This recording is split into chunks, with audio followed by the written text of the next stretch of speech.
This weekend, the International Finals Rodeo is coming to the Lazy E Arena. It's the Super Bowl of rodeo competition, and one local legend says that he has what it takes. Oh yeah, he's a 66-year-old bareback bronco rider. Mike Glover shares his story in tonight's Something Good. Some of the top rodeo contestants in the country are here at the IFR this weekend. Some young and some not so young. Kids out rode with their daddies, now riding with their sons. At 66 years old, Harold Miller from Fairplay, South Carolina, may be the Tom Brady of bronco riding. And I love the rodeo people, and they call me and say, hey, we need some more players, so I have to go. And he's been going for 45 years. Rough on the body because the more horses jerking on you and twisting in the air, and a lot of people can't last too long on that. And like most cowboys in the sport, he's had his share of injuries. I broke my hip back in the 80s. I broke my arm in the 90s. Had a heck of a lot of concussions. Now, at 66, he's competing against riders 50 years his youth. I mean, it's kind of a guy you look up to, you know. At 16, how does Blaine feel about competing with a guy his grandfather's age? He's older than my grandpa, I think, but... In true cowboy fashion, with respect comes competition. Oh, no, we don't take it easy on nobody around here. Oh, I'm gonna make them, if they get some of my money, they're gonna have to earn it. And when he finishes up at the IFR this weekend, he heads to Houston, Texas to be inducted into the Black Cowboy Hall of Fame next month. Oh man, that was a big blessing I've ever seen. I didn't see it coming, but it happened, so here we go. And what keeps Harold competing at 66? If you got some dreams, you need to go after them and keep going, cause you know when it's time to give it up. And just how long will this cowboy continue to ride? I ain't figured it out yet. Harold Miller, proving you're never too old to live out your dreams. I'm Mike Glover for Oklahoma's Own. Under the bright lights with the bat swinging, it's time for some baseball for everyone.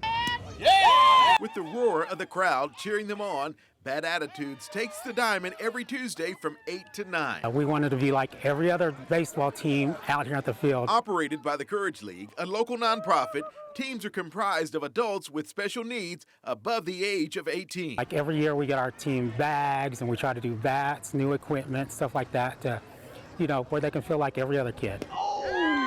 And whether it's batting, catching, running, or dancing, players and volunteers are having a blast. A lot of fun. Andrew has been playing with the team since its inception 7 years ago and is the ultimate outfielder. Catch! I play in the field, catch the ball. Just about had it one time, end up missing.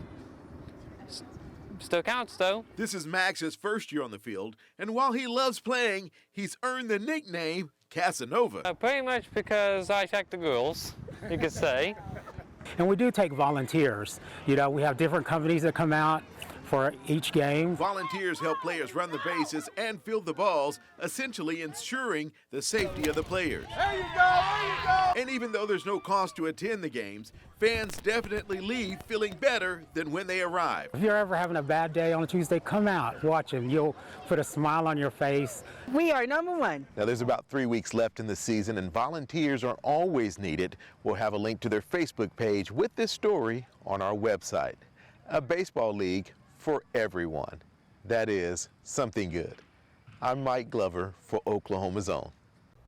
Being a police officer is tough and oftentimes unappreciated. But Miss Grover here in Stillwater refuses to let that be the case. Everybody was talking against the police, and I thought, nope, that's not going to work. At 95 years young, Evelyn Grover has a special relationship with the Stillwater Police Department. I called them, and they were here almost before I hung the phone up. So Miss Evelyn made a call to the department to do something special for her special friends. I said, would it be all right if I made some cookies? And that was the start of something good. About every month I get a phone call from Miss Grover saying, hey, TJ, I got a bag of cookies for you guys. And those calls can't come soon enough. I make them when I'm up to it. For Miss Grover, it's all about the variety. I don't like to make the same kind all the time. People don't like to eat the same thing. All different people have different tastes. And along with the cookies comes a great friendship. So I'll run down to her house and end up being there about 30, 45 minutes. I got to carve some time out of my day if I know that Miss Grover is going to be making cookies that day. I said, can I unofficially adopt you as my son? And in one of the most stressful jobs, a little appreciation means a lot. She doesn't want anything in return. All she asks for is a hug. And man, that's just probably one of the best things to happen. It was just my way of showing the police department that someone cared about them. Now, Ms. Grover says the next batch for the police department is hot out of the oven for Valentine's Day. Going above and beyond for those who go above and beyond. That is something good. I'm Mike Glover for Oklahoma's Own. 5th and 6th grade students in Crescent started writing letters to veterans for Veterans Day. Little did they know the impact one of those letters would have. They wrote to over 200 veterans. Now, several veterans got more than one letter. One of those veterans was Sergeant Ed Fox, who has developed quite a relationship with the students after receiving the letter. Well, my class called him on his birthday and sang him happy birthday. And then from there, he's like, I've got this crazy idea. So I decided I'd want to make a visit out here. So at 100 years old, 100.4. Sergeant Fox loaded up his convertible Mustang and made the trip from Springfield, Missouri to Crescent, Oklahoma. It's only 300 miles, but we did it in reasonable time. Oh, man. And he arrived to a hero's welcome. I just opened it up to everybody and said, hey, we have this great opportunity if you'd like to support, and they all came out. To have a 100-year-old man driving a Mustang convertible, I was just like, wow. But aside from the cool ride, the students have a real appreciation for his service. Thank you for your service. Thank you so much. That you're such a blessing to us. I feel like he's fought for our country, and somebody needs to appreciate this. Sergeant Fox served in the Marines and the Army, and he had one word for the day. Humbling. Thank you, sir. Now, it's hard to say who got the most out of the day, Sergeant Fox or the kids, but this is obviously a day they will all remember. Kids understanding and appreciating those who served. That is something good. I'm Mike Glover for Oklahoma's Own. Last year, 2022, Emma started working out. And a few months later, she decided her sister needed to join her. She's 98 and I'm 96. For their entire life, sisters Emma Jean and Norma Marie have been extremely close. I took care of the chickens and you took care of the kitchen. Oh, I you helped always Mama in the kitchen. was in the kitchen. I was the one that learned to do the cooking. And even today, the two are pretty much inseparable. Ain't no way in the world I'll put her in a nursing home. When Emma started working out last year, she loved the results. If I didn't have my exercise and do what I have to do, I wouldn't be sitting here today. And with their new healthy lifestyle, she noticed her sister may need a little motivation as well. Sitting in a recliner and going to the bathroom. And so it didn't take long for Big Sister to join her. Anything I do, she want to do it. So after getting permission from her doctors, Miss Norma started working out with her sister. All right, sister. Turn your body around. Now the two are regulars at Valor Fitness. We come Mondays and Wednesdays. Every time they come in, they are an absolute joy to everybody else that are in here. Just talking to them for more than 5 minutes, you can tell how lively they are. So, can I sit down? No, stay standing up. Ooh. You're okay. You can do it. Yeah. And even though it can be tough at times, It keeps me moving. it's all worth it. And I'm enjoying it. I really am. 19, 20. Okay. That's it? Now, as you can tell, the sisters really look forward to their workout time, proving you're never too old to be healthy. And that is something good. I'm Mike Glover for Oklahoma's Own. For most high school basketball players, the lure of one day playing in the NBA is real. But for Team Takeover, that focus is different. We want to see success, not just on the court, but off the court. At first glance, Team Takeover is your typical AAU basketball team. There you go. 60% of our kids come from single-family homes, and that's another reason why I'm really invested in it, because it takes a village. And Fred's investment is not just in their talent on the court. We teach life skills, financial literacy, how to speak in public, how to dialogue. And to help get those lessons across to the team, the coaches enlist help from the community. So far, we had a neurosurgeon. His name is Dr. Stephen Cagle. We had our first African-American sheriff, Tommy Johnson. If y'all got dreams of being a professional athlete, that's fine. But As the old saying goes, don't put all your eggs in one basket. Make sure you're a versatile human being. OKC Thunder assistant coach Mike Wilkes stopped by with a special message for the team. But make sure they understand that they're more than athletes. They were created with a purpose. Life isn't all about basketball, you know. You have life after basketball. You have to have a career. You have to be on point and be hard working in everything you do. And more than anything, these kids know that someone cares about them. They care about me a lot, like the grades I make. They want to know how much, how I'm doing in school. Every single one of y'all was put on this earth to do something great. Amen. Now the team does have a lot of fun, but there is one thing that is obvious at this practice, and that is a strong emphasis on discipline.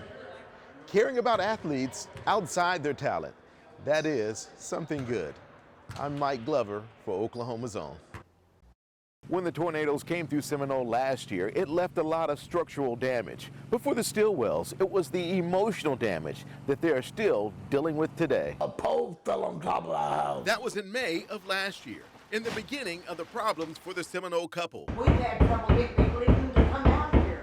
I've had to tell them I have insurance. But when roofing companies would come out, they discovered there was a problem with the Stillwells' insurance policy. Not enough to cover nothing. So with no companies interested in doing the job and not enough insurance money to pay for it, the Stillwells sat up under a leaking roof for close to a year. We was wondering how we was gonna get it done. Then, while watching News 9, Mr. Stillwell got divine intervention through a commercial. We was looking for somebody that would do almost anything.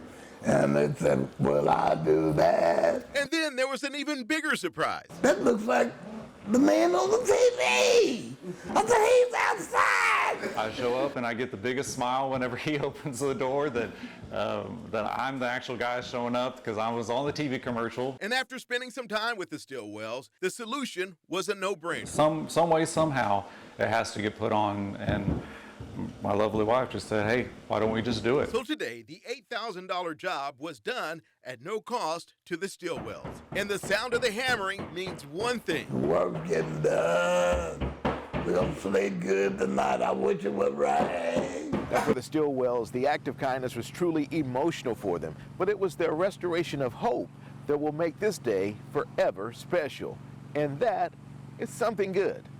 I'm Mike Glover for Oklahoma's Own. Growing up, Doyle Duke saw himself hitting runs on the baseball field. Little did he know his biggest hit would be all the way in Phoenix, Arizona at the Mayo Clinic. I probably wasn't good enough for pros, but I would have played the minor league system to death. Growing up, Doyle loved playing sports. I made a mistake and I forgot to get my physical for football. That was in 1984, and the advice from that physical would change Doyle's life forever. Take him out of everything. Don't let him walk, don't let him do nothing until you see me again. Doyle had a rare congestive heart problem. It was a journey starting then. With open heart surgery in 1995, a pacemaker installed in 1996, things seemingly were not getting better. You know, it just deteriorated from there. His body feeling the effects, it was time for a real conversation with his doctor. You know, Doc, I think it's time to start changing parts. And my wife just said, oh, Doyle, hush. And that doctor looked at her and she said, no, he might be right. So Mayo Clinic in Arizona is the largest solid organ transplant program in the country. Doyle's heart condition was so bad, he was sent to the Mayo Clinic in Phoenix, Arizona. Pursuing a heart transplant, they uncovered that his liver is sick as well. And also they uncovered the kidneys are sick. Doyle would need a triple organ transplant, a first for the clinic. And thankfully, an organ match was found quickly. They wheeled him out and the door closed, and then I was like, oh, this is real. I will tell you, there are 3 transplant teams that were involved in the surgery. The liver transplant team, the kidney transplant team, the heart transplant team. It would be a 14-hour process. And with recovery for a surgery of this magnitude, doctors anticipate some challenges. Well, it would have been easier if I hadn't had a pancreas problem. And then they got that kind of solved. And then my spleen ruptured. Through it all, Billy never left her husband's side. And it grew me a lot closer to her because I knew she had my back. Now back in Pauls Valley, the couple are now advocates for organ donations. Every organ donor saves up to 8 lives. My donor is my hero. To become an organ donor in Oklahoma, we'll have a link with this story on our website. I'm Mike Glover for Oklahoma's Own. At one point, the interest in Millwood's band program had fallen off so much they almost didn't exist. But now they're back and getting attention from all over the country. They're bought into what we're doing, and they're excited for what we're doing here at Millwood. DeVaro Wilson took over the band program at Millwood 3 years ago, at one of its lowest times. We started off with about 10 when I first came in, and now we're looking at about 70 kids. He notices a different mindset with the students now as opposed to when he first started. If you just walk the campus, you'll see that the pride around the campus has changed. And if you ask me, I would say mainly because of the band. We bring a lot of spirit to the school. The school spirit caught the attention of Paycom. Well, I've heard that some of the instruments stay around for as long as 25 years. They've got people on the sidelines that want to participate that aren't able to. So the software giant decided to help out with a little donation to the band program. $116,000. We just got a phone call. Millwood Superintendent Dr. Cecilia Robinson Woods says the donation came at the perfect time. This means we can give students opportunities to participate in band that we weren't able to give opportunities to before because of our limited number of instruments. For the band students, it simply means bigger and better. We sound good with the instruments that we have, but just to add a little more style to it and the sound, and for the sound to improve because of the new stuff that we're getting, is going to be very, very exciting. So a big thank you to Paycom for the funds that they provided. Now the band has a trip planned in November to the Bahamas. If you'd like to support, we'll have a link with this story on our website.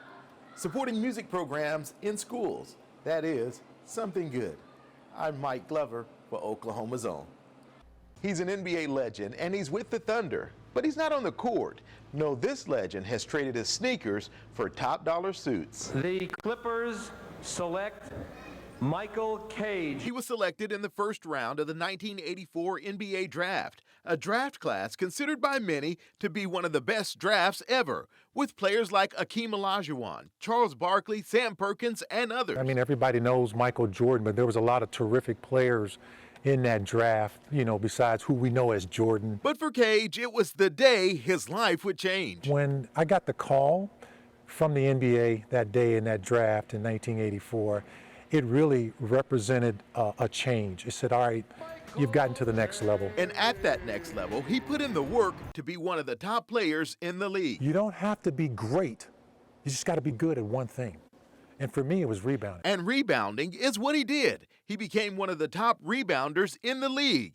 But with the success came the nicknames. Mr. Windex, because I could get up on the glass so high and wipe it, you know, rebounding, you know, so they call me Windex. Then there was the John Shaft nickname. When I was playing in the league, you know, this is my early days, don't hold it against me.